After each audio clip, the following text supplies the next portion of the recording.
Hi guys, நான் உங்கள் Shanmugam. So இன்றைக்கி பார்க்கக்கூடிய டாபிக் என்ன அப்படின்னு பார்த்தீங்கன்னா, ப்ரேயர் ஃபார் ஸ்ட்ரென்த் அப்படின்ற டாபிக் தான். ஸோ இது எழுதுனது யார் அப்படின்னு பார்த்தீங்கன்னா, ரவீந்திரநாத் தாகூர் தான் வந்து எழுதியிருக்காங்க.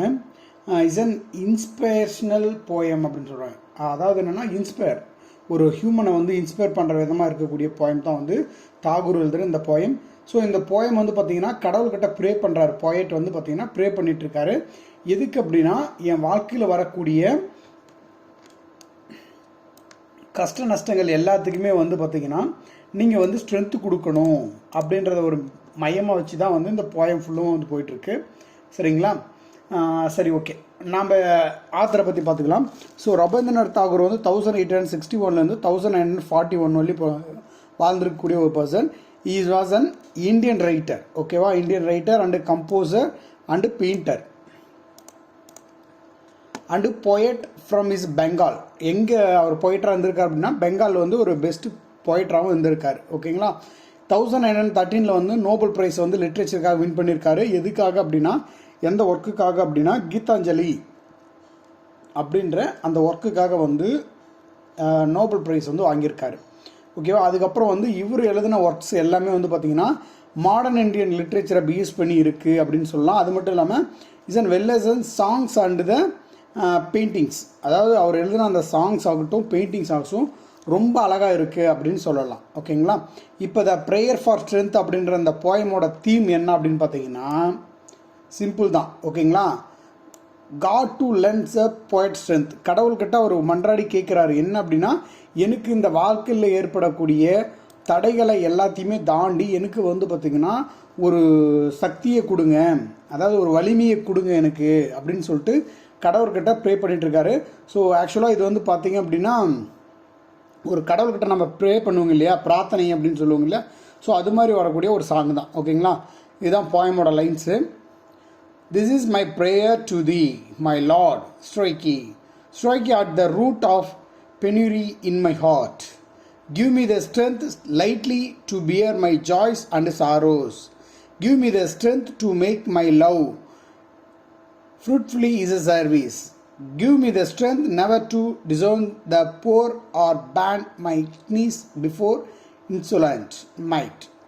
Give me the strength to raise my mind high above daily troubles, and give me the strength to surrender my strength to will thee love.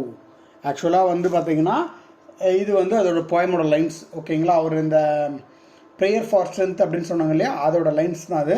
So இதோட சம்மரி என்னன்னு நம்ம ஷார்ட்டாக பார்த்துடலாம். இப்போ நம்ம போயம் படிச்சிங்களா, ஸோ அதோட சம்மரி. அதாவது போயிட் வந்து என்ன பண்ணுறாரு அப்படின்னா, ஆஸ்க் பண்ணுறாரு. யார்கிட்ட அப்படின்னா, கடவுள்கிட்ட வந்து ஆஸ்க் பண்ணுறாரு. Very poet in is art அப்படின்னு சொல்கிறார். அதாவது இறைவனிடம் வந்து பார்த்திங்கன்னா ரொம்ப அடிக்கடி ரொம்ப பணிஞ்சு கேட்குறாரு. எதுக்கு அப்படின்னா, எனக்கு வந்து வறுமை அப்படின்றது நிறைய இருக்குது அப்படின்னு சொல்கிறார். அது மட்டும் இல்லாமல் வாழ்வினுடைய asking to the God provide is a strength to these can lightly bear the joys and sorrows. வாழ்க்கையில் இருக்கக்கூடிய இன்ப துன்பங்கள், ஜாய்ஸ் அண்ட் சாரோஸ் வந்து பார்த்தீங்கன்னா, நான் வந்து அதுக்கு தோண்டு போகாமல் இருக்க மாதிரி எனக்கு வந்து ஒரு பக்குவத்தை கடவுளே அப்படின்னு சொல்லிட்டு கேட்குறாரு. மேலும் அது மட்டும் இல்லாமல் என்ன கேட்குறாரு அப்படின்னா, நான் வந்து பார்த்திங்கன்னா இந்த லவ் அப்படின்ற ஒரு விஷயத்தில் வந்து நான் வந்து எல்லாருமே வந்து கேர் பண்ணணும். அதாவது லைஃப்பில் வந்து பார்த்திங்கன்னா லவ்ன்ற விஷயத்தில் வந்து நான் எல்லாருமே வந்து கேர் பண்ணணும் அப்படின்றதையும் நம்மக்கிட்ட வந்து சொல்கிறாங்க. சர்வீஸ், அதாவது அன்புன்ற விஷயத்தில் வந்து நான் எல்லாருக்குமே வந்து பகிர்ந்து கொடுக்கணும் அப்படின்னு சொல்கிறாரு. ஃபைனலாக என்ன சொல்கிறாரு அப்படின்னு பார்த்தீங்கன்னா, ஸ்பீக்கர் அவர் என்ன சொல்கிறாருன்னு பார்த்தீங்கன்னா, எல்லாத்துக்கு அப்புறம் வந்து என்னத்தை கேட்குறாரு அப்படின்னா, தென் ஆஸ்க்டு ஃபார் த ஸ்ட்ரென்த். கடவுள்கிட்ட என்ன கேட்குறாரு? Asked for the strength. எனக்கு வந்து வலிமைன்றதை தாங்க, ஆனால் ஒருபோதும் என்ன பண்ணாதேங்க, நான் எவ்வளோ வலிமையாக வந்தாலையும் புவர் அப்படின்ற ஒரு புவரை வந்து நான் ஒதுக்குற அந்த மனநிலையை வந்து என்கிட்ட கொடுக்காதீங்க அப்படின்னு சொல்கிறாரு. அது மட்டும் இல்லாமல் தினசரி ஒரு அற்ப விஷயங்கள் நடக்குது அப்படின்னா, ஒரு தினசரி ஒரு விஷயம் நடக்குதுன்னு வச்சுக்கேன், sun fair above the daily tries and the finally ask the strength surrender himself. அதாவது எந்த ஒரு விஷயம் நடந்தாலே டெய்லி ரொட்டீனாக நடக்கிற விஷயத்தில் வந்து எனக்கு வந்து பார்த்திங்கன்னா ஒரு வலிமையை கொடுங்க, எல்லாருக்கிட்டையும் ஒரு கம்பல்சரியான ஒரு ஸ்ட்ரென்த்து கொடுங்க, நான் யாருக்கிட்டையும் வந்து ஒரு அடிப்படைஞ்சு இருக்க விரும்பலை அப்படின்ற ஒரு விஷயத்தை வந்து முன் வைக்கிறார். ஓகேவா? fair and tires is finally has the strength to surrender himself completely to God will with love. இந்த அன்புன்ற ஒன்றை வச்சு தான் நம்ம எல்லாருமே வந்து இங்கே வாழ முடியும் அப்படின்ற ஒரு விஷயத்த வந்து சொல்லிட்டு இந்த போயம் வந்து முடிக்கிறாங்க. ஸோ இதுதான் இந்த ப்ரேயர் ஃபார் ஸ்ட்ரென்த் அப்படின்ற ஒரு போயம். ஓகேவா? Prayer for strength written by Rabindranath Tagore. ஓகேங்களா? நாம் இப்போ நெக்ஸ்ட் அடுத்த வீடியோவில் வந்து பார்க்கலாம். Okay, bye, thank you.